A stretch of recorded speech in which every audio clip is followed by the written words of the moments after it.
everyone, so today I'm going to be getting into the 2002 Salt Lake City figure skating judging scandal. Now, the result of this scandal saw for the first time two Olympic gold medalists in pairs figure skating, and eventually an entire revamp of how international figure skating would be scored. Now, before I get into it, if you're interested in sport history videos or Olympic history, check out my channel and subscribe for bi-weekly videos. You can also follow my Instagram for some sport history fun facts.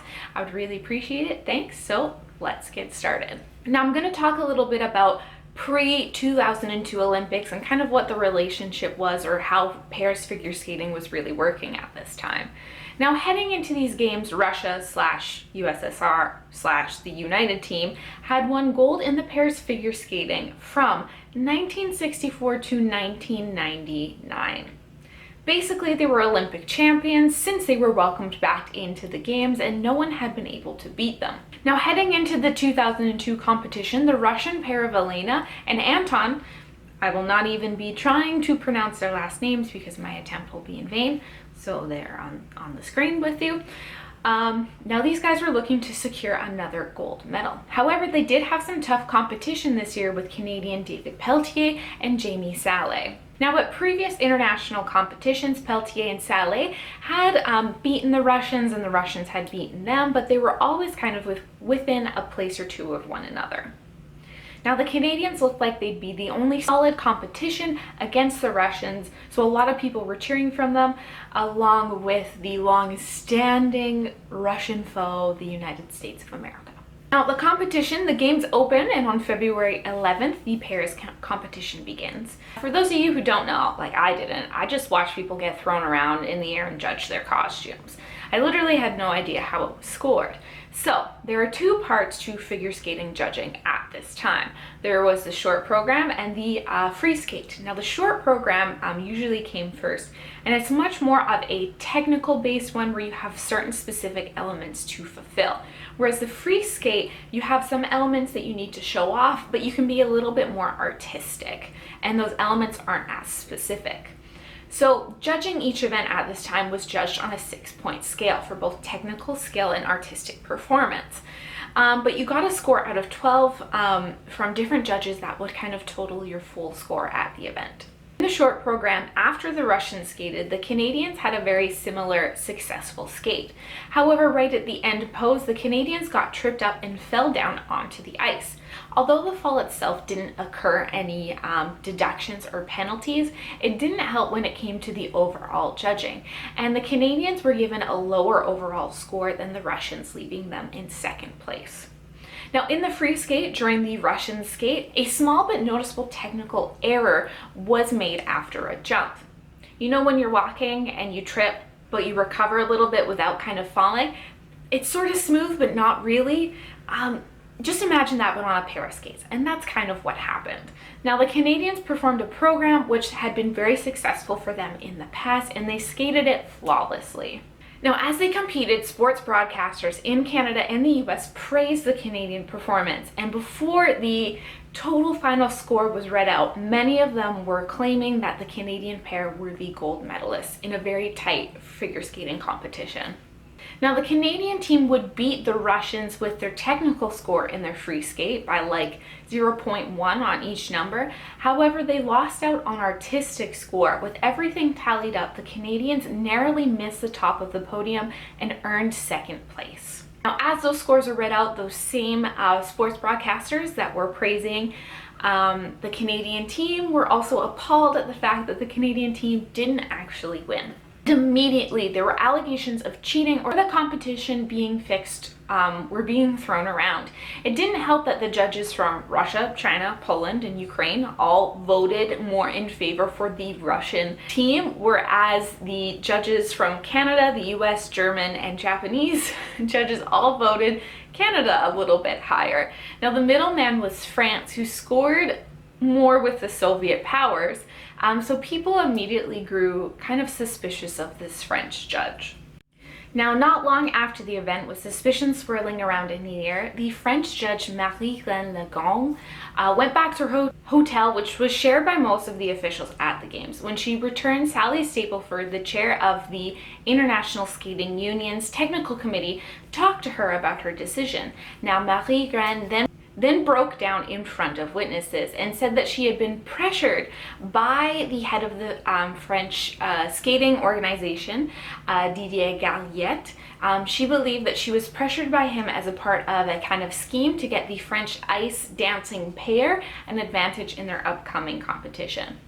Now, she later relayed this same information to a judges' meeting after the event, but a few days later she denied it again and believed that the Russians had truly won and that the score she gave them was deserved. So she either felt a lot of criticism from people and tried to make an excuse for her vote that she gave, or believed that they were truly better. Don't really know if she was actually part of the scandal or not.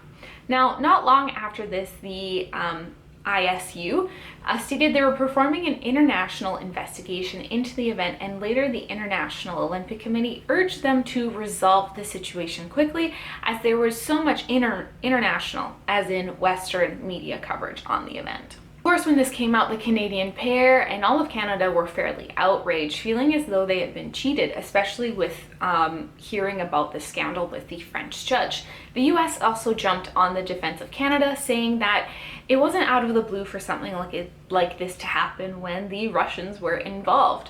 Whether or not the US decided to back Canada was actually to back Canada or to kind of take a jab at Russia is up for debate. Within a day, the ISU declared their investigation was finished. They conferred with the IOC and decided that the Canadians would be upgraded to gold, a first place finish. As for the Russians, they would also keep their gold medals. Now, for the first time in Olympic history, they redid a medal ceremony. The bronze medalist Chinese pair actually refused to attend, and for the current stats for the event, there are 2 gold medalists and 1 bronze medalist.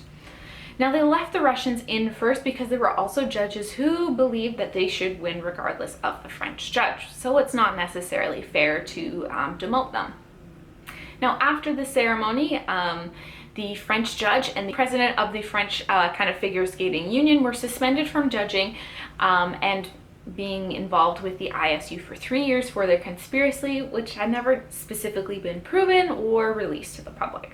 One thing the ISU did state is that they did not believe Russia was technically involved in the scandal, nor did they probably really look into it that much. In July that year, a Russian crime boss was arrested in Italy on US charges for conspiring to fix the competition.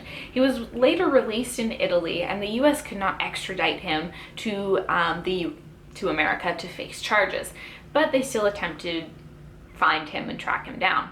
Probably just not for fixing the ice skating competition either. They probably want some more information. Now, after this whole debacle, the ISU decided to change how judges judged. First thing they did was to post judges' scores anonymously. They stated that it would relieve pressure from the judges from their home countries, and to stop people from being able to identify which countries or the nationality of the judges voted for which. People criticized this, of course, because it just happened a lot easier to do. They later removed this heading into the 2014 Sochi Winter Games, so you can now see what nationality or where the judge is from.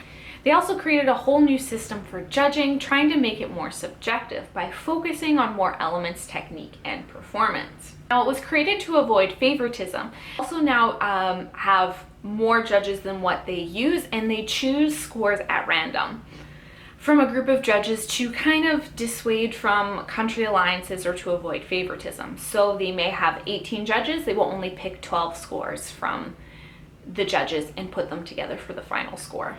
Now, some people were also concerned about Eastern Bloc countries voting together the same way, but a lot of people, in fact, ignored that a lot of the Western nations were all voting the same way as well, which just goes to show there's probably a bias that in that old system anyway for judging. So all of these judging changes have been fairly successful, as they've tried their best to kind of eliminate biases, or if there are some there, they may not actually choose their scores. But figure skating still has its fair share of controversy. Even at the 2014 Sochi Olympics, there was another controversy involving judging for the ice dancing competition. Allegedly, Russian and US judges conspired to up the scores for their respective countries, which ultimately would affect Canada again. Now, none of this has been proven, but whenever you have a sport that is judged by other people, it's not timed or measured, there will always be biases. People will be judged kind of for their physical appearance, artistic interpretations, and costumes, as opposed to how they actually performed. This isn't something that just happens in figure skating either. It has happened in other sports like gymnastics and synchronized swimming. So biases everywhere. A judge might not like the color of someone's nail polish, so they'll deduct like a half a point from them or something. So that is it. That is the rundown of the 2002 Salt Lake City figure skating scandal. I would not be surprised if something like this happened again until we get robots judging events or robots measuring how high and how far people jump. It'll probably never be completely unbiased or subjective. So I hope you did enjoy this video. Thanks for sticking around and watching, and I hope to see you soon.